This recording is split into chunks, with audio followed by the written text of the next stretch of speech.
বন্ধুগণ, অনেক দিন পর আপনাদের সামনে উপস্থিত হয়েছি আমার নিজের লেখা একটি কবিতা নিয়ে।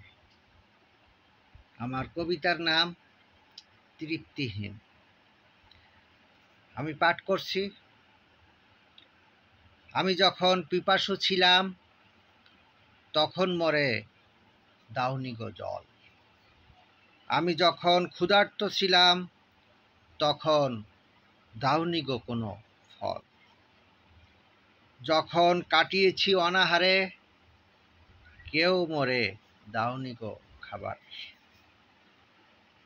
যখন ছিল মোর দরকার খোঁজ করে পাইনি গো তোমার। পায়ে কত ছিন্ন পাদুকা পরে হেঁটেছি মানুষের দ্বারে দ্বারে। পাইনি সাড়া কারো তখন, দরকার নেই ওসব এখন।